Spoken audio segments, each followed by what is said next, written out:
On va caractériser un fluide. Un fluide est constitué de molécules qui sont mobiles entre elles et on considère qu'il n'a pas de forme propre, c'est-à-dire qu'il prend celle du récipient. On a différents types de fluides. Tout d'abord, on a les gaz. Ce sont des molécules qui occupent tout l'espace de leur enceinte, du fait que notamment que les molécules ne soient pas reliées ensemble. Ils sont compressibles, c'est-à-dire qu'on peut passer d'un volume X à un volume plus petit avec la même quantité de gaz à l'intérieur, et expansibles, ce qui est à contrario un passage à un volume qui est plus gros et où tout l'espace va se retrouver occupé par cette même quantité de gaz. On a aussi les liquides. Les liquides occupent un volume qui est indépendant, c'est-à-dire qu'ils n'utilisent pas tout l'espace qui est mis à disposition. Ils sont peu compressibles, mais expansibles. On s'intéresse ici dans ce cours aux liquides considérés comme incompressibles, donc avec une masse volumique constante. Ensuite, on divise les fluides en deux, c'est-à-dire qu'on va les caractériser en fluides dits parfaits ou fluides réels. Par exemple, les fluides réels sont des glissements des molécules les unes contre les autres. Donc, il y a des frottements, il y a donc de la viscosité. Cette viscosité va entraîner un dégagement de chaleur et donc une perte d'énergie. A l'inverse, les fluides dits parfaits ou idéal n'ont pas de frottement moléculaire, donc ils sont non visqueux. Et de ce fait, il n'y a pas de dégagement de chaleur. Et donc ces fluides-là ont un écoulement sans perte d'énergie. Dans ce cours, il est très important de bien connaître ces unités de pression.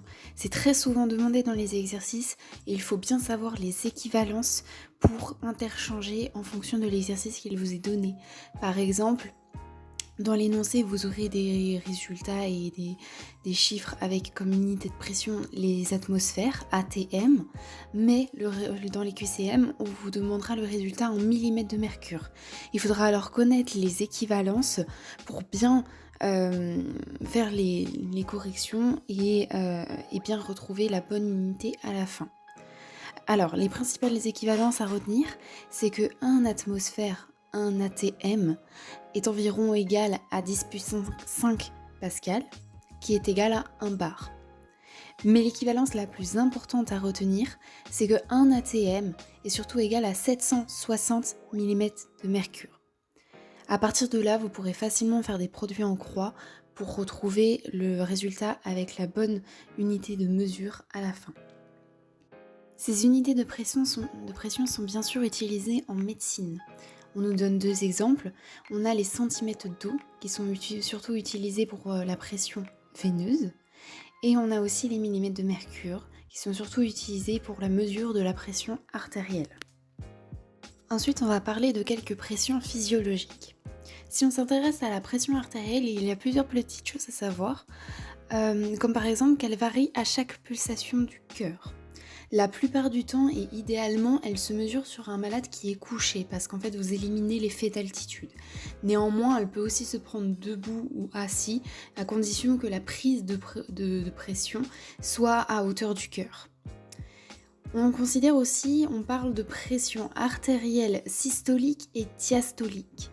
Qu'est-ce que la pression artérielle systolique ? Eh bien, c'est tout simplement la pression artérielle maximale. Et chez un adulte normal, elle est aux alentours de 140 mm de mercure. Quant à la pression diastolique, au contraire, c'est la pression minimale qu'on pourra retrouver. Et chez un adulte normal, elle se retrouve à 80 mm de mercure. C'est peut-être ce que vous avez entendu quand on vous a pris votre pression artérielle et qu'on vous a dit vous avez 14,8. Et bien en fait, c'est la même chose. Si on s'intéresse à la pression veineuse, il y a moins de choses à retenir. Elle se prend au niveau d'un malade qui est couché et elle doit être inférieure à 10 cm d'eau. On continue en étudiant quelques variations de pression circulatoire selon la posture cette fois-ci. Alors, si on a un changement brutal de posture, par exemple on était allongé et on va se lever debout très rapidement et y être actif. Qu'est-ce que ça implique ? Ça implique qu'on va avoir une augmentation de pression au niveau des membres inférieurs. Cette augmentation de pression va faire qu'on va avoir in fine une accumulation de sang dans les membres inférieurs.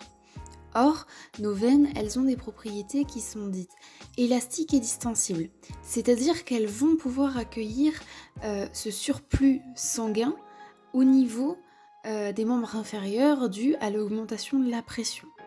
Donc si on récapitule, on a une augmentation de pression qui fait qu'on va avoir une accumulation de sang dans les membres inférieurs. En tout cas, ça va ramener plus de sang. Et nos veines, étant élastiques et distensibles, vont pouvoir accueillir ce surplus sanguin.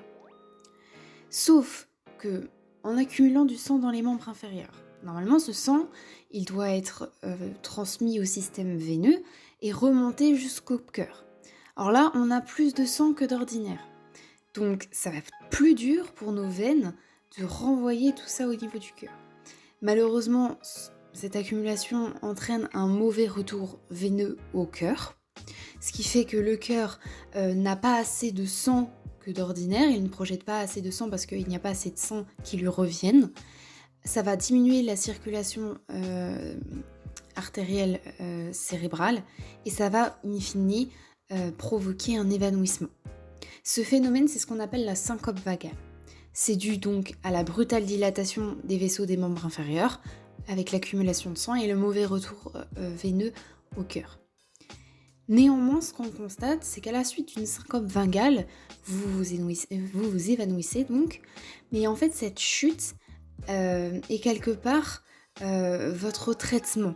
Parce qu'en fait, en tombant et en vous évanouissant, vous remettez votre tête au niveau des membres inférieurs. Tout votre corps est à peu près à la même hauteur. Et ça va aider notre corps pour faciliter le retour veineux. La pression va diminuer, il y aura donc moins de sang qui va s'accumuler dans les membres inférieurs. Nos veines, bien qu'élastiques et distensibles, vont quand même pouvoir mieux renvoyer le sang, parce que déjà il y en aura moins. Et donc, en fait, cette chute et cet évanouissement va être notre propre traitement et ça va permettre un meilleur retour veineux, une meilleure vascularisation et notamment une meilleure vascularisation cérébrale. Donc, à la suite de ça, on va retrouver nos esprits. Et c'est ce principe qui est intéressant et étudié en médecine aérospatiale. On va maintenant se focaliser sur la poussée d'Archimède. Alors, c'est un petit aparté dans le cours, on va passer rapidement, mais il y a 2-3 trucs assez importants à retenir, et notamment 3 relations assez simples, assez instinctives. Alors tout simplement, on va se mettre en situation. On est dans un espace rempli d'eau, dans lequel on dépose un solide. L'espace donc étant rempli d'eau a une masse volumique notée 1. Le solide placé dans ce verre notamment, a une masse volumique notée 2. Il va en découler 3 relations. Si la masse volumique du solide est plus importante que la masse volumique présente dans le récipient, le solide va descendre.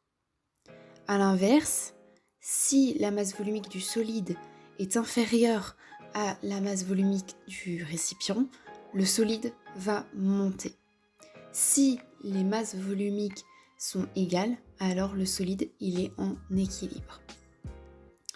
Ce sont donc 3 petites phrases, 3 petites choses à savoir. Ça peut être demandé en cours. C'est assez intuitif, mais c'est juste important de comprendre ce que c'est. Pour finir ce premier cours, Madame Rousseau redonne des caractéristiques d'un fluide parfait. Alors il faut bien retenir qu'un fluide parfait est incompressible, c'est-à-dire que la quantité qui pénètre dans un volume est à tout instant égale à celle qui en sort. Il faut aussi retenir que ce fluide ne contient pas de frottement, ne provoque pas de frottement, et donc qu'il n'est pas visqueux. Et enfin, ce fluide possède un régime qui est permanent et donc un débit qui est constant tout le temps. Cette première partie de cours est à présent terminée. Vous remarquerez que je n'ai abordé ici que les cours. Il y a de nombreuses formules qui sont bien sûr à apprendre et à connaître, que je n'ai pas détaillées parce que Madame Rousseau est assez exhaustive dans ses diapos. Donc je vous laisserai aller voir les démonstrations pour tout ce qui est formules.